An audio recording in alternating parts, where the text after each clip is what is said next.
Welcome everybody to your Week 7 CCC recap. This was one of our final weeks of the CCC regular season, and as you can see, we have 6 exciting matchups for you this week. First matchup we had was the Iron Cube between Auburn and Alabama. Auburn up early on Alabama, one set 1-0. Sam looking to put some points up on the board for Alabama here in solve number 4 of set number 2. He's going to get an 8.6. So Kevin going to have to lock in here to respond to this 8.6 and get an early lead on Alabama. But as he's taking his time here in F2L, the clock is going to tick past 8.6, 10.15 for Kevin. So Sam will take that set for Alabama and put a little bit of life back in their game. Moving on to set number 4, Auburn wins set number 3. Nate looking to take back the lead for Auburn here and get something definitive going for them. He's up 2 solves on Roman right now in solve number 3 of set number 4, 9.52 from Nate. Roman's going to get a 9.13, so take a solve from Nate, but unfortunately Nate will go on to take the next set. Moving into set number 5, Kevin now up 2-0 on Sam, so tables have turned. Sam an 8.89, looking to reclaim some solves here from Kevin. And it's going to be close, but Kevin will do it with an 8.57 and take set number 5 from Alabama, putting some points up for them and delivering Alabama their first loss. Here in set number 6, Micah getting a 7.69 here in solve number 1. Ishmael getting swept in his first set against Micah, looking to redeem himself, and he's going to do it here with a 7.52 and put some points up on the board.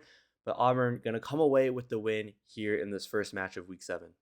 Next up, we have a match between UC Davis and Texas A&M. Both teams struggling this season, looking to come away with a win for their final matchup of CCC. We'll drop you here in set number 3 between Matthias and Tyler. Matthias getting a 7.35 in his first solve. Tyler taking him all the way to 4 solves now here, up 2 solves on him. 7.53 from Tyler in solve number 4. He'll take that set for Texas A&M and get some points up on the board. Moving into set number 5 between Naomi and Sutton. Sutton trying to keep the Texas A&M team alive here. 10.38 here in solve number 3.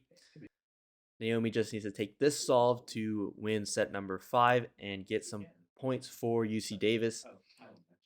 She'll do it with a 9.18. UC Davis now up 4 sets on Texas A&M's 1. And now here in set number 6, we'll see the tables have turned. Matthias up 2 solves on Tyler. 8.62 here in solve number 3. Tyler looking to keep the set alive by beating that 8.62.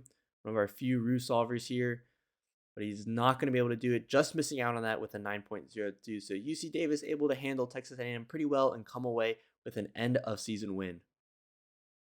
Next up, we have a great matchup between UCLA and CMU. UCLA coming in as heavy favorites, but here in set number 1 already, Guang Hui for CMU taking Jacob all the way to 5 solves, 10.23 from Jacob, one of his worst solves this set. So going to be pretty easy for Guang Hui to respond to that. And he's going to do it with a 7.15, getting an early lead on UCLA. Moving into set number 3 here between Sean and Chris. You see Chris up 2 solves on Sean. Very uncharacteristic for the UCLA team here.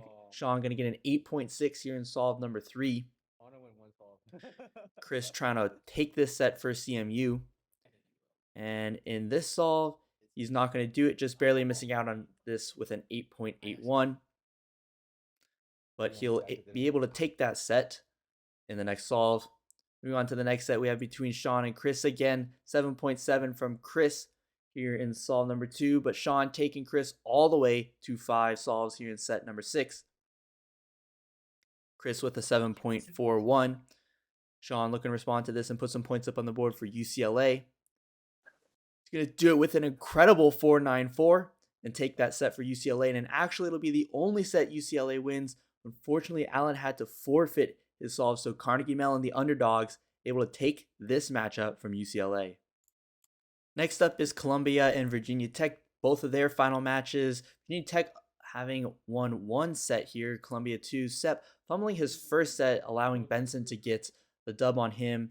But now here in set number 4, Sepp against Benson again. Sepp up 2, Benson with 1 solve.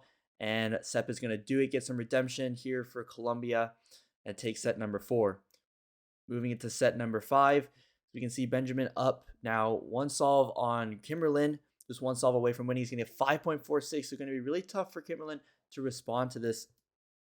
It's definitely within her range if she locks in, but unfortunately it's not going to be today with a 7.13. Benjamin going to take another set for Virginia Tech.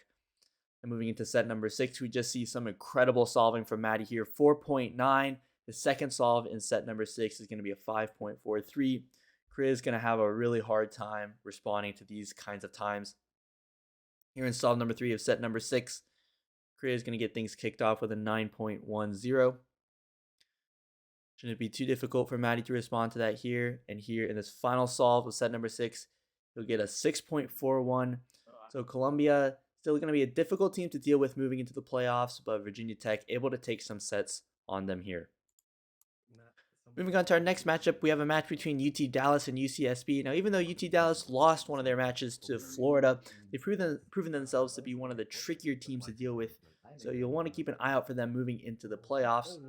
But overall in this matchup, they're going to handle UCSB pretty well, just holding them to 1 solve here in set number 5, which you just saw, not taking a solve from Dev.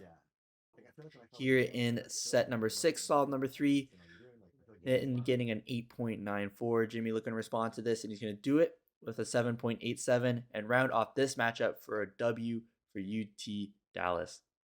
8 seconds. And then our final match of week 7, we have a matchup between Rutgers and UC Irvine. Rutgers almost going to get a complete shutout here.